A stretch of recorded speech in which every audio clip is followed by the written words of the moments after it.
Hi everyone. Today I'm going to show you how to draw heads at different angles using the Andrew Loomis method. Please watch my previous video if you don't know what I'm talking about. As you can see, I'm starting with a circle.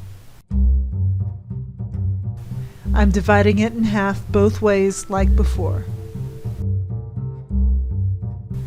This head is going to be a profile facing left, and the second circle is a chunk I've cut off the side. This is the side of the skull that is sort of flat, and this will help me place the ear later.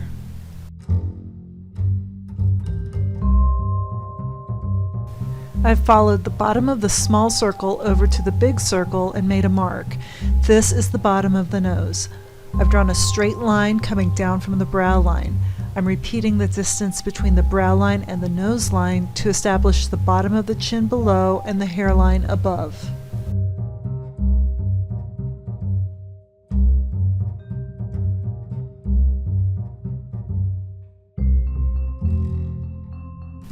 And I'm coming down and over to make the jaw. This is just a generic face, and that jaw can be drawn any number of ways.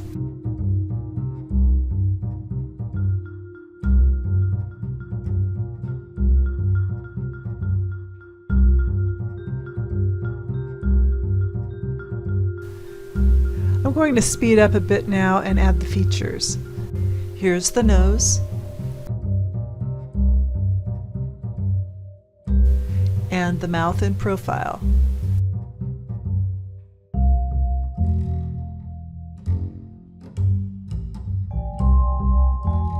And the chin.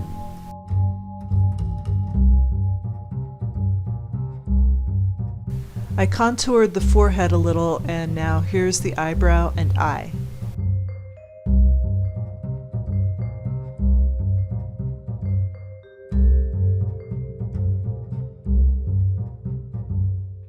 That lower right quadrant in the small circle is where the ear will go.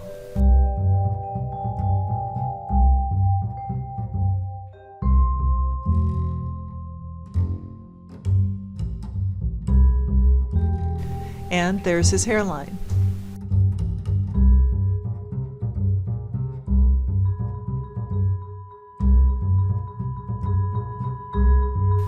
So that's your generic profile. True profiles are actually kind of rare. You'll see 3/4 views a lot more, and here's an example.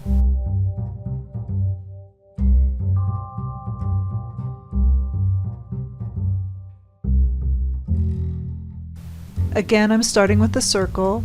I'm drawing the brow line first in a gentle curve that's like the equator on a globe. It's dipping down in the center, so this person's head will be pointed down just a bit. And now I'm drawing the center line of the face.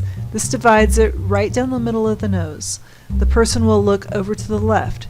See how it curves like a longitudinal line on a globe? Next, I'm drawing the chunk as an oval. This is what would happen to that circle if we turned my first profile view toward us a bit more. And I'm dividing it into quarters. The bottom of that oval tells me where the bottom of the nose is. And now I'm drawing a straight line down from the center, as if that center line just kept going instead of curving under our globe here. On that line, I'm repeating the nose to brow measurement to pinpoint the chin line and the hairline.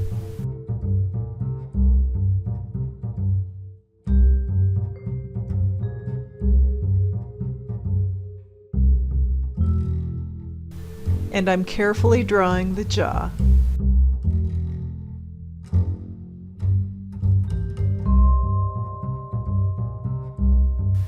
So let's place the features on this head. Here's the nose.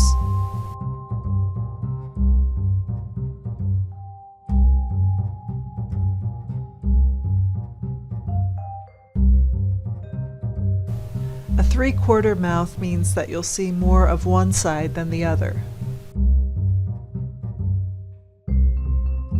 Quick brows and eyes.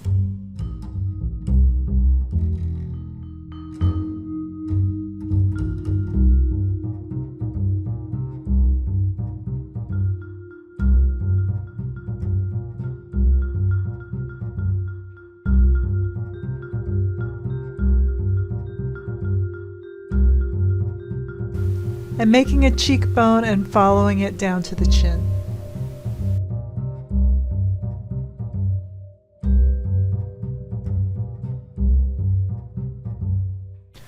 Over in that lower right quadrant, here's his ear.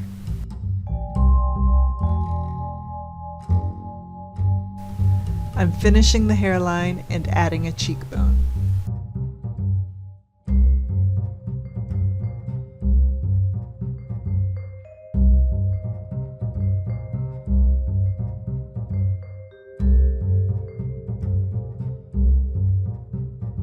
Now I'll speed draw Audrey Hepburn, seen here in profile. My reference photo was small. But I'm drawing a big Audrey. There's my beginning circle divided both ways. Second circle helps me find the bottom of the nose. And there is part of her profile.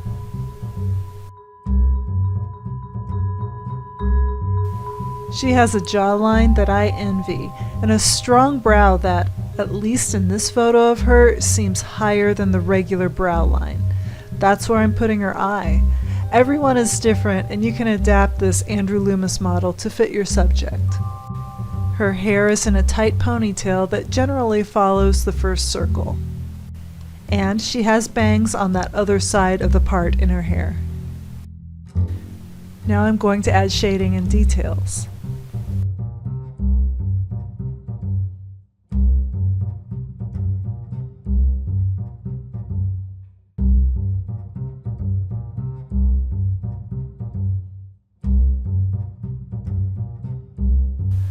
Most of those lines in her hair are leading to her hair tie in the back.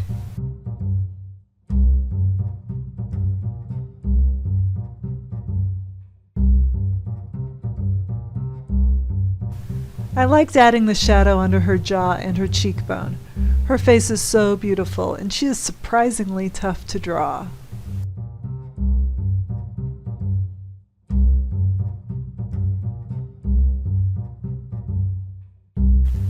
Our 3/4 model is a young Paul Newman.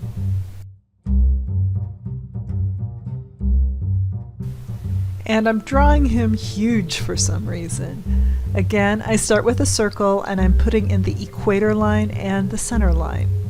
I cut off that oval chunk and divided it into quarters, and there's the ear.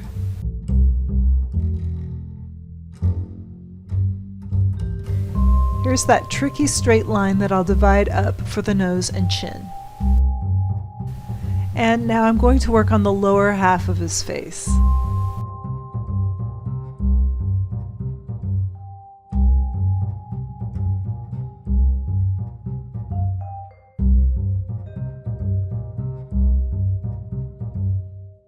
As I drew this, I realized that his head was tilted and one eye was lower than the other.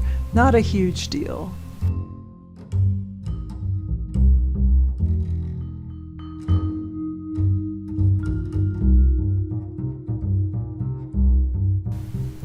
Paul Newman was known for his intense blue eyes, and I'm trying to do them justice. I actually had to draw Audrey and Paul twice before I felt like I had them right, and the old drawings are underneath these. The size of this drawing stressed me out, and I'm skipping around all over the place and drawing as fast as I can to finish it on time. Normally I try to have a logical game plan, but I guess you guys made me nervous today.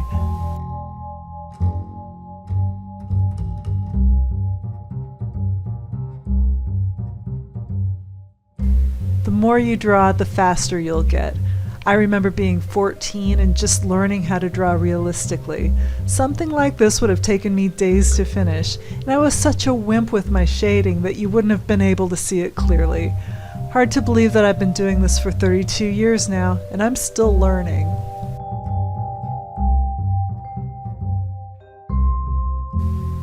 Last time I recommended that you try to draw people whose faces are distinctive or unusual. You should also try to draw people who are conventionally beautiful because their faces tend to conform to these proportions. But as we've seen, even beautiful people are not exactly perfect. If you are lucky enough to see Venice, you should visit the Doge's Palace. You will see a sculpture that looks exactly like Paul Newman. Thanks a lot for watching.